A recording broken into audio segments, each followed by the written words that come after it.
जो बची हुई सीट थी अमेठी और रायबरेली, उसकी उन्होंने घोषणा जो है वो कर दी है। उनसे रायबरेली से राहुल गांधी को उम्मीदवार बनाया है और अमेठी से किशोरी लाल शर्मा को कांग्रेस ने अपना उम्मीदवार बनाया है। लेकिन अगर पिछले काफी दिनों की बात करें, कम से कम एक हफ्ते से लगातार कोशिश की जा रही थी कि जो कांग्रेस के उम्मीदवार हैं अमेठी और रायबरेली, यहाँ से कौन उम्मीदवार होगा, क्योंकि सस्पेंस बरकरार था। क्योंकि अमेठी की बात करें तो राहुल गांधी को उम्मीदवार जो है वो बनाया जा रहा था और वहीं रायबरेली से प्रियंका गांधी का नाम आगे चल रहा था। लेकिन इस पे जो सस्पेंस था वो आज खत्म हो गया है, क्योंकि आज नामांकन की आखिरी तारीख है और नामांकन आज जिस तरीके से 3 तारीख है और आज नामांकन की पूरी जो प्रक्रिया है वो पूरी करनी है। तो इसको लेकर जो रायबरेली है वहां से राहुल गांधी को कांग्रेस ने अपना उम्मीदवार बनाया है।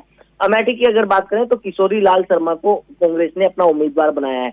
और अगर बात करें रायबरेली की, तो रायबरेली से सोनिया गांधी अभी तक चुनाव जो है वो लड़ती आ रही थी, लेकिन इस बार अमेठी से राहुल गांधी को उतारा है कांग्रेस ने।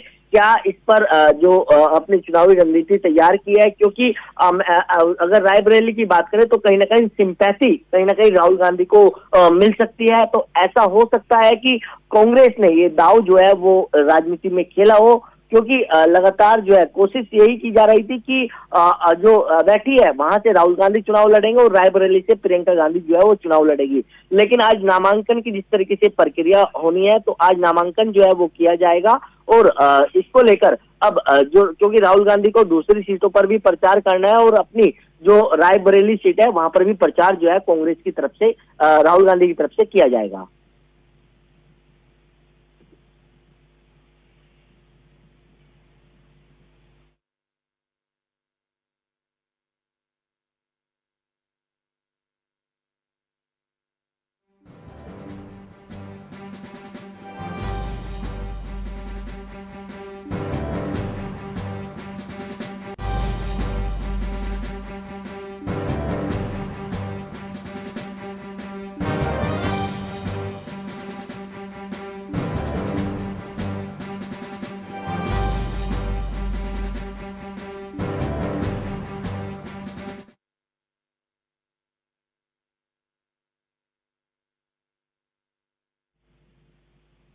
जिस तरीके की अगर बात करें राहुल गांधी वायनाड से भी चुनाव जो है वो लड़ रहे हैं और राहुल गांधी की अगर बात करें तो राहुल गांधी अब वायनाड से चुनाव लड़ रहे हैं। तो ऐसे में कहीं ना कहीं जो वायनाड की बात करें और उसके बाद जो है, क्योंकि पिछली बार की बात करें तो राहुल गांधी जो अमेठी और कहीं ना कहीं अमेठी से और वायनाड से चुनाव लड़े थे, लेकिन अमेठी में उनको हार का सामना करना पड़ा था और वायनाड से वो सांसद बने थे। लेकिन इस बार की अगर बात करें तो उन्होंने वायनाड का, क्योंकि जो पहला दूसरा चरण था वहां पर ये चुनाव जो है वो पूरा हो चुका है। अब लगातार जो है कोशिश की जा रही थी कि अमेठी से कहीं ना कहीं राहुल गांधी को उतारा जा सकता है, लेकिन जो कांग्रेस ने जो रणनीति बनाई है कि कहीं ना कहीं जिस तरीके से पिछले जो लोकसभा चुनाव थे उसमें राहुल गांधी हार गए थे, तो उसको देखते हुए उन्होंने रायबरेली जहां से सोनिया गांधी जो है लोकसभा चुनाव लड़ती थी वहां से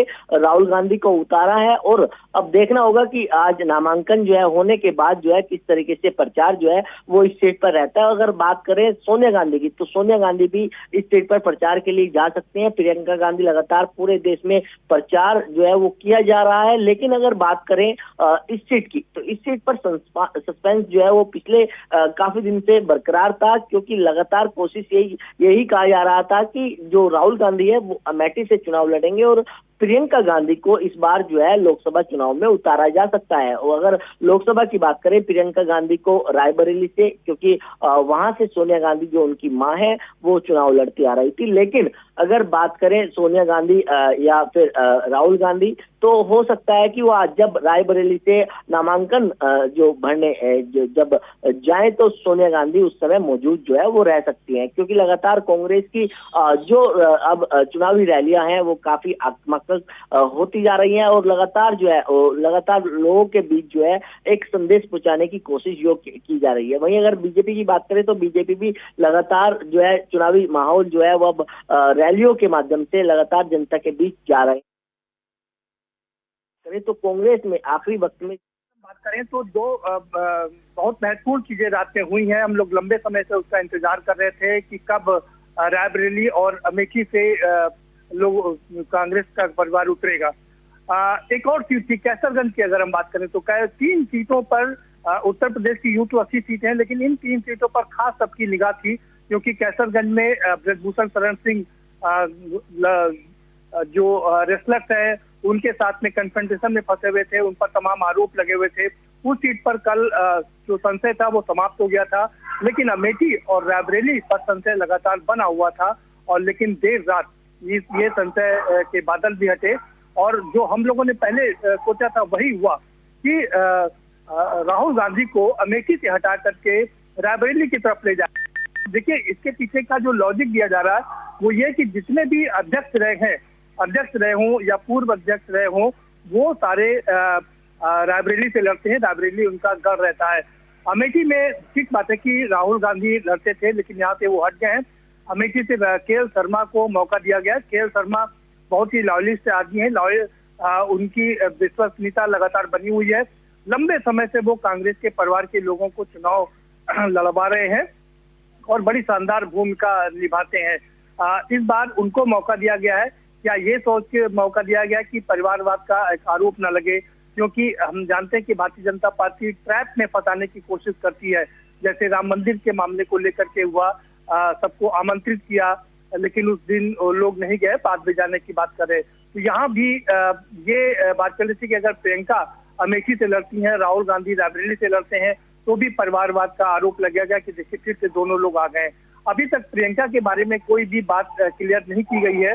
आज फतेहपुर में उनकी रैली है, जनसभा है 3 बजे, और कल तक ये लग रहा था कि शायद फतेहपुर की उनकी रैली को कैंसिल कर दिया जाएगा और वो भी यहाँ पर होंगी। अब सबसे बड़ी बात यह है कि अमेठी से पर्चा खरीदा गया था, राहुल गांधी का कहा गया था कि कई सेट पर्चे खरीद लिए गए हैं, लेकिन फिर रात में अचानक से राहुल को रायबरेली से उतारने की बात की गई। तो ये अपने आप में एक बड़ा मूव है, क्योंकि अमेठी में पिछली बार 55,000 वोटों से राहुल गांधी हार चुके हैं। हालांकि 2014 में उन्होंने स्मृति ईरानी को हराया था, लेकिन उसके बाद वो वहां पर नहीं गए, कम 4-5 बार ही गए, पिछले 5 साल में ज्यादा वहां पे नहीं गए।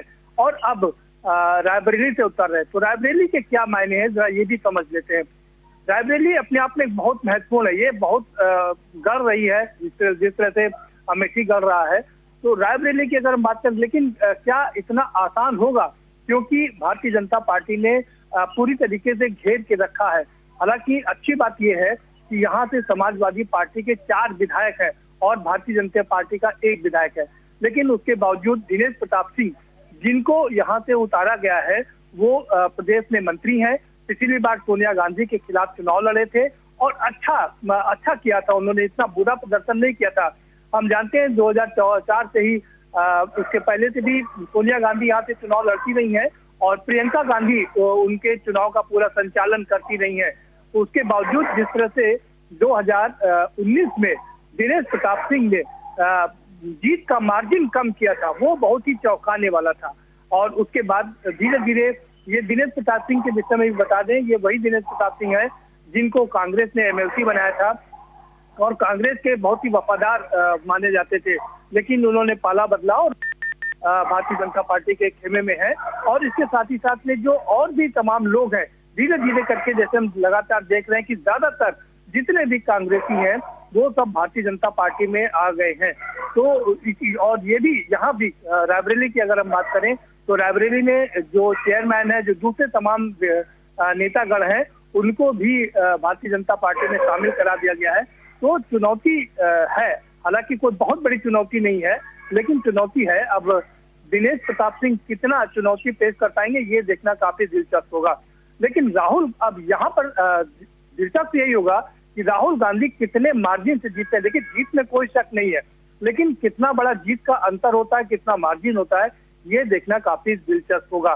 क्योंकि दिनेश प्रताप सिंह ठीक ठाक काम कर रहे हैं और उनको कांग्रेस का भी सारा इन्स एंड आउट्स पता है। भारतीय जनता पार्टी में वो लंबे समय से काम कर रहे हैं, मंत्री हैं यहाँ पर, लगातार यहाँ पर सक्रिय रहते हैं। जबकि राहुल को या प्रियंका को या सोनिया गांधी को दिल्ली से आना पड़ता है और ये यहीं के हैं, यहाँ पर सक्रिय रहते हैं। तो क्या उनको यहाँ का रहने का कितना फायदा मिलता है, राहुल गांधी को रायबरेली लड़ाने से कितना फायदा मिलता है। क्योंकि हमने देखा, चाहे वो 2004 का इलेक्शन हो, प्रियंका गांधी लगातार लगी रही हैं उनको सोनिया गांधी को चुनाव जिताने में, और एक बार जब उनको बाई इलेक्शन में भी उतरना पड़ा, क्योंकि जब उन पर आरोप लगे कि वो ऑफिस ऑफ द प्रॉफिट में काम कर रही हैं और उनकी सदस्यता चली गई, तो उसके बावजूद भी वो दोबारा चुनाव लड़ी सोनिया गांधी, और प्रियंका गांधी ने उनका कमाल संभाला, तो 5 लाख से ज्यादा वोटों से उनकी जीत हुई थी। लगातार यहाँ पर जीत दर्ज करती आई हैं सोनिया गांधी, और अब उनको रिप्लेस करेंगे राहुल गांधी, क्योंकि उनके विषय में कहा जा रहा है कि पूर्व राष्ट्रीय अध्यक्ष हैं, और जो भी अध्यक्ष होता है, राष्ट्रीय अध्यक्ष होता है, पूर्व राष्ट्रीय अध्यक्ष होता है, वो यहीं से रायबरेली से चुनाव लड़ता है।